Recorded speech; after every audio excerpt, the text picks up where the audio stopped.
students, IIT Wala.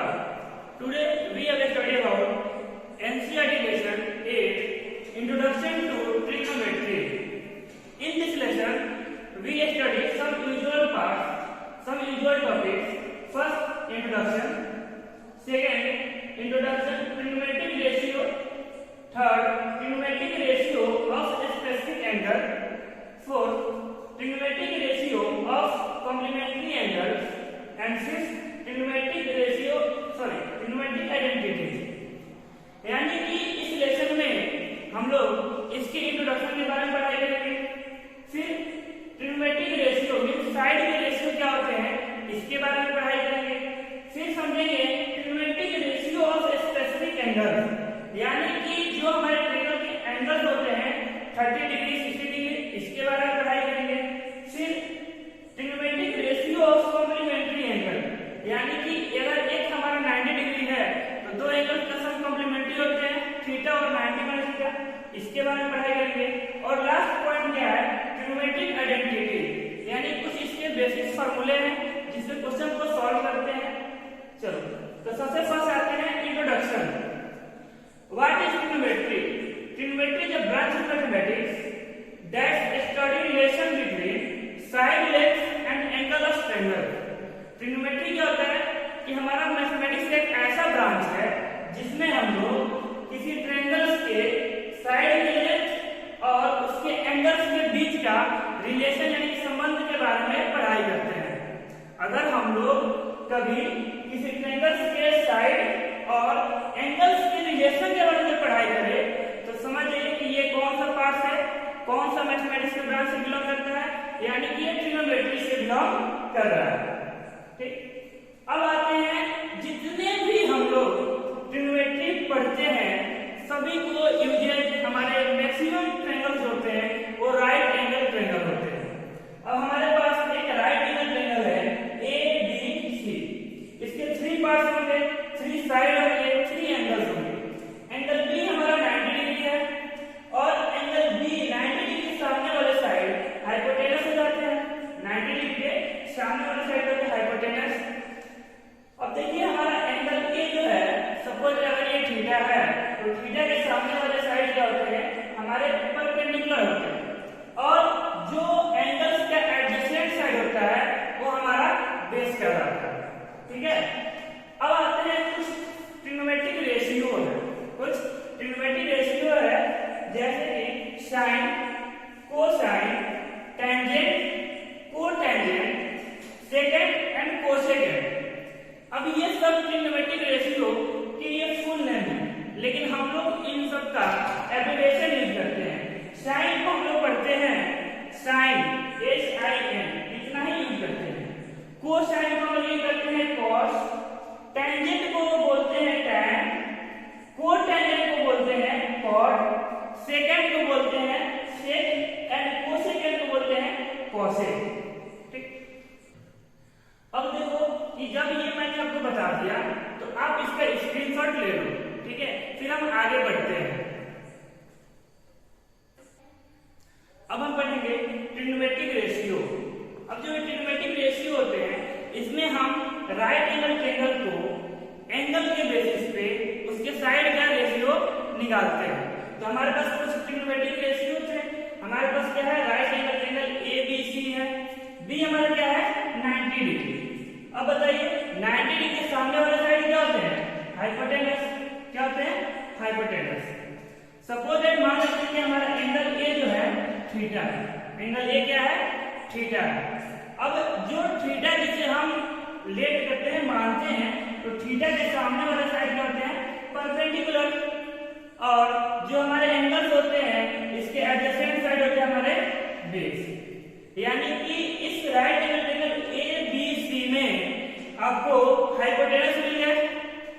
When we let angle theta, angle A, then the perpendicular is in front of side. Next, adjacent side is our base, and in the front of 90 degree is our hypotenuse.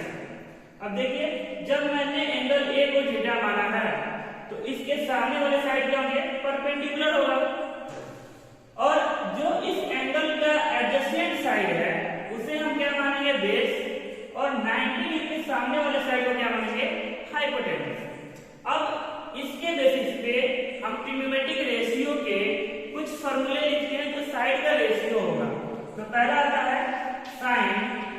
Theta.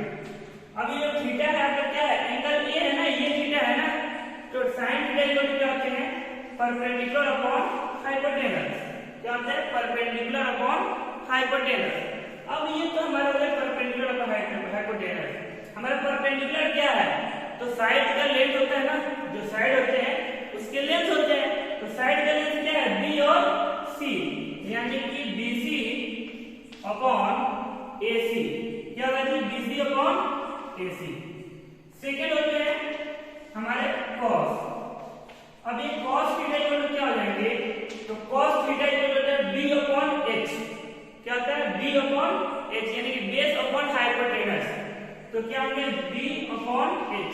अब base की length क्या है, तो A B, base का length क्या है, ए B upon, अब hypotenuse क्या है हमारा, ए सी, हाइपोटेनस क्या है, ए सी। थर्ड क्या है, tan, tan इक्वल होते हैं परपेंडिकुलर अपॉन बेस। अब देखिए हमारे पास परपेंडिकुलर क्या है, बीसी, और बेस क्या है, ए बी, तो यहाँ पे आ जाएगा साइड का ratio BC upon A B. Next आते हैं the cot. Cot equal to होते हैं B upon P. Cot equal करता है base upon perpendicular, means base is here A B and perpendicular is BC, means A B upon BC. Next one sec theta equal to हो जाएंगे, सेक theta equal to हो जाएगा आपका h upon b। क्या होंगे, h upon b, means hypotenuse. Hypotenuse is our AC and base is our AB, यानी कि AC upon AB। And next and last trigonometric ratio is cosec। तो cosec theta equal to h upon p। अब h क्या है हमारा, AC है, और p क्या है हमारा, BC है, यानी कि ये हो जाएंगे AC अपॉन BC।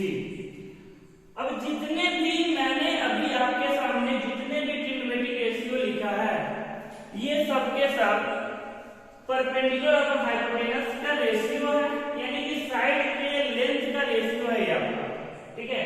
और यही इतने फॉर्मूले हम लोग पढ़ते हैं ट्रिग्नोमेट्रिक रेशियो में। इसमें कुछ और भी रिलेशन होते हैं, वो मैं आपको बताता हूँ। कुछ रेसिप्रोकल हो जाते हैं, जैसे कि साइन थीटा जो है वो 1 अपॉन कोसेक थीटा के बराबर होता है। जैसे कि देखिए यहाँ पे क्या है, p अपॉन h है, और कोसेक थीटा में क्या है, h अपॉन p है, यानी कि एक दूसरे क्या है, रेसिप्रोकल है ना, तो भाई साइन इक्वल टू हो जाएगा 1 अपॉन कोसेक। चलिए cos थीटा का रेसिप्रोकल होता है 1 upon sec theta. cos theta का रेसिप्रोकल क्या होता है, 1 upon sec theta, means cos equal to क्या है, b अपॉन h, और यहाँ पे सेक थीटा क्या है, h अपॉन b। देखिए तो ये दोनों क्या है, आपस में रेसिप्रोकल है।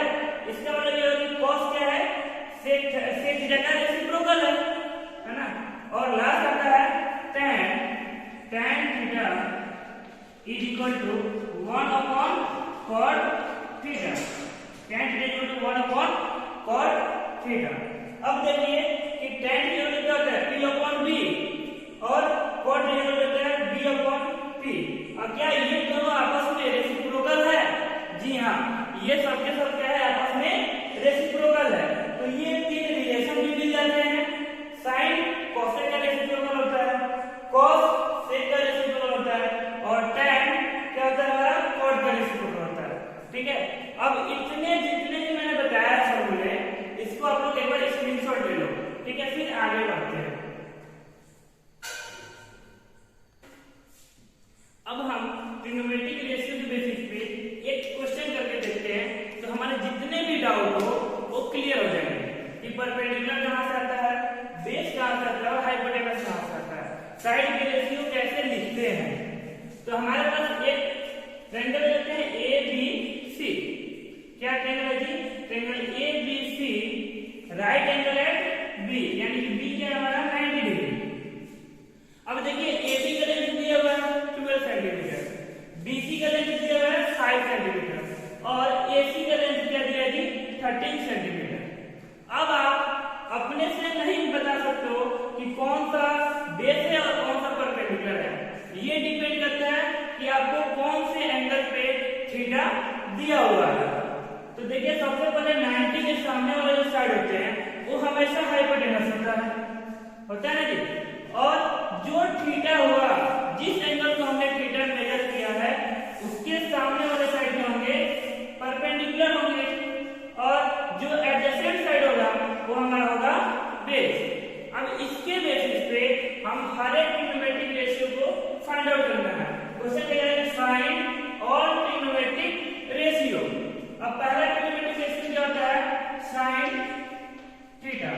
तो साइन थीटा इक्वल क्या होगा? ये हो जाएगा p अपॉन h। अब हमारी p की वैल्यू क्या है? bc है। अब यहाँ पे bc नहीं लिखेंगे, क्यों? क्योंकि यहाँ पे लेंथ का वैल्यू दिया हुआ है। लेंथ कितना है? 5 सेंटीमीटर, यानी कि 5 अपॉन h 13 सेंटीमीटर, यानी कि 13। सेकेंड वन है हमारा cos। तो cos की वैल्यू क्या लेंगे? b upon h। अब b की वैल्यू क्या है? अब देखो एंगल का एडजेसेंट है, यानी कि 12 सेंटीमीटर। अब ये 12 क्या होगा? बेस हो जाएगा, और हमारा हाइपोटेनस है 13। थर्ड क्या हमारे पास? tan। tan इक्वल मैंने क्या पढ़ा? तो p upon b means perpendicular upon base. अब ये परपेंडिकुलर क्या हमारे पास 5 सेंटीमीटर और बेस क्या हमारे पास 12 सेंटीमीटर। परपेंडिकुलर 5 सेंटीमीटर और बेस 12 सेंटीमीटर। और फोर्थ वन क्या है हमारे पास? कॉर्ड। क्या जी? कॉर्ड। तो कॉर्ड इक्वल होते हैं b अपॉन p। अब b क्या है? तो अभी मैंने बताया ना कि कॉर्ड की रेसिप्रोकल ऑफ tan, यानी कि इसको पलट देंगे, यानी कि इसका रेसिप्रोकल लिख देंगे, तो हो जाएगा हमारे पास 12 अपॉन 5 सेंटीमीटर। अब आइए फिफ्थ नंबर क्या है? sec। तो sec इक्वल कितना होता है? तो h अपॉन b। अब h क्या है? h है हमारे पास 13 और b क्या है हमारे पास 12। और लास्ट वन आता है cosec। क्या था जी? cosec थीटा इक्वल होते हैं h अपॉन p। अब हमारा h क्या है? 13 और p क्या हमारा 5। अब देखिए ये रेशियो है, यानी कि यहाँ पे हम यूनिट नहीं लिख सकते हैं, क्योंकि रेशियो में क्या होता है ना, यूनिट कैंसिल आउट हो जाते हैं। तो किसी भी रेशियो का यूनिट नहीं होते हैं, यानी कि जो भी हमारे पास जिस भी साइड का रेशियो का होगा यूनिट लेस होंगे।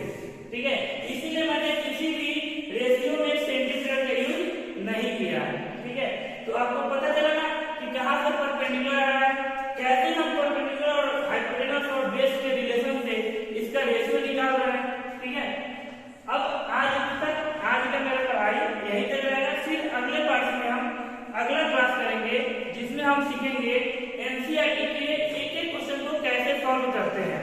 ठीक है, यानी कि 8.1।